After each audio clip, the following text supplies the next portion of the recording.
It's a man's world, but it don't mean nothing, nothing without a woman or girl. I'm just a girl in the world. Yo, what is up, all you Stone Cold Superfly, Illmatic Fish Keeping Funky Dollars? You watch Aquafunk Aquatics with me, Aquafunk. Today, I'm at home alone. So, I'm gonna take advantage. I'm gonna do tank maintenances. Got a lot of water change, a lot of algae to scrape. Got a lot of plants I have to move around.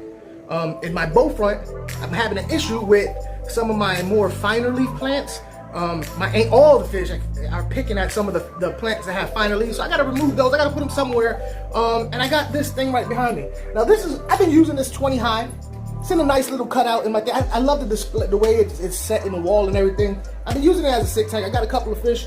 I got a very special video coming out with some fish that I recently got.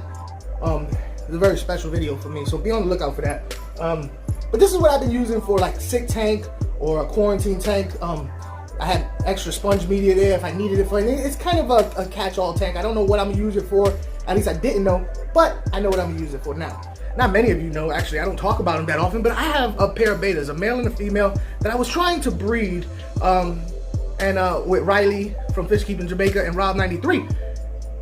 And I was successful in spawning them. I failed at keeping them safe from predators from outer space. But since I've had them, the female betta in particular has really, really impressed me. I really love this fish, and I want more. I want a sorority tank. I talked about it a couple times, and I'm looking at this tank, and I'm like, you know what? Why don't I get some of those plants that aren't doing well in some of the other tanks? Because I do have a light set. I did a review on this light. It's done excellent for plants. I got a 20. It's, you know, the temperature is good for plants. It's like 75 degrees, 77 in that area. And I have extra tanks I could use for quarantine tanks. That's not a problem. But why waste this beautiful space on a quarantine tank? So I'm gonna do a sorority tank. I got a hookup where I can get as many females as I want. But I do know that it's not as easy as just throwing a bunch of fish in there. I do know that. I do know that there's a possibility of aggression. There's a possibility of a whole bunch of stuff. So what I'm gonna do is I'm gonna set this tank up first. Real nice, planted, substrate, filtration. I already got the lighting and the heating and all that. But I want to put the plants in there, get the plants growing. So it's gonna be some time. I'm gonna show you how I set this up. So what I'm gonna do first is I'm gonna go ahead and empty this tank down, take out this sponge filter right here, add substrate to it. Let me show you the bottom. It's a bare bottom, you know, quarantine style setup. I'm gonna take out this extra right here, and I'm gonna go ahead and put substrate, and I'm gonna put all these plants that really have been doing bad with in other places. I'm gonna put them there, allow them to grow, because I do know that one of the ways you can combat aggression is hiding spaces. So I'm gonna put a lot of plants in.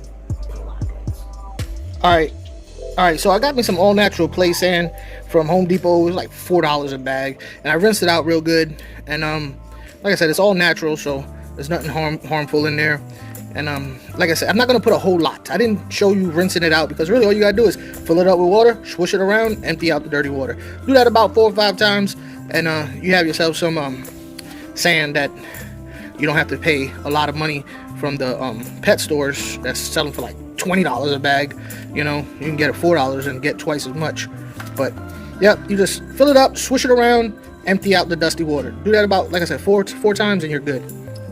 All right, so a lot of people have their own different methods of doing this, putting sand. Some people like to put the sand in there first and slow drip. But honestly, I don't have any fish in there right now, so you know, me just kind of dumping it in there gently, it's gonna make cloudy water, but the cloudy water will disappear. So I'm not real worried about that. And now, if you guys are asking me how come I put the sand in first, I mean put the pots in first and the rocks in first, then I put the sand. It's simple. I don't want the sand to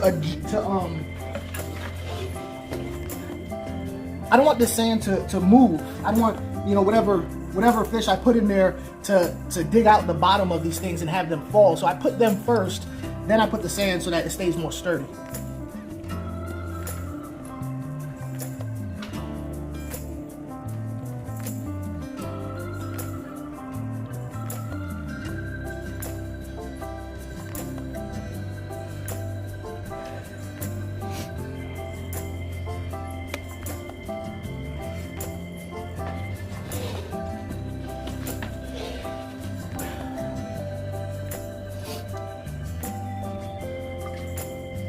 especially these rocks.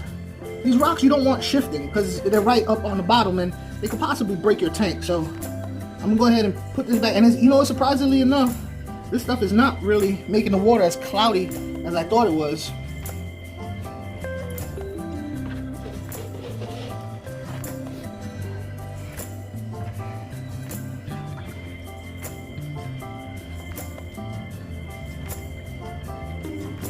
It kind of just falls right out, just like a waterfall, to be honest with you. I'm really happy with the way this is going. Like I said, this only is possible because I've cleaned it out first. Then, mind you, I did have it soaking in water that I put prime in and swished it around, because when I cleaned it originally,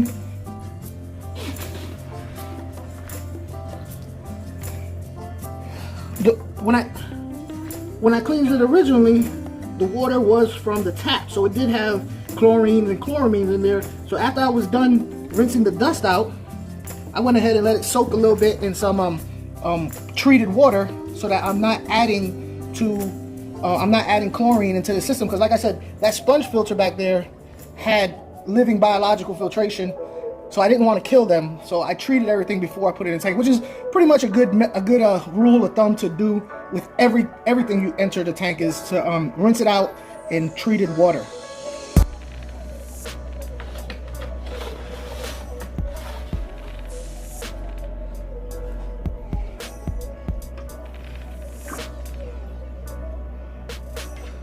Now once you got the sand in there, you see that there's sand on top of stuff like the rocks. All you got to do is kind of just wave it around with wave your hand on top of it, and it'll get the sand off.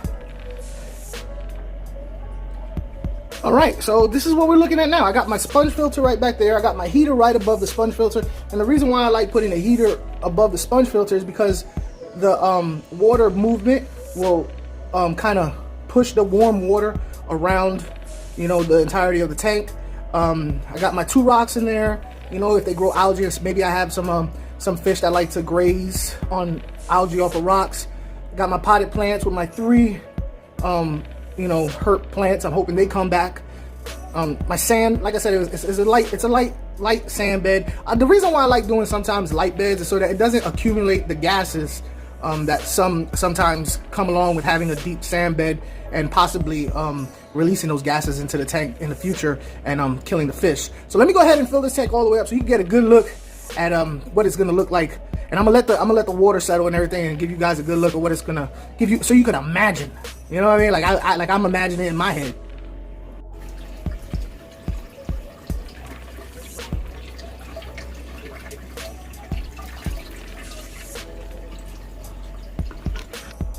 All right, so here's a finished product.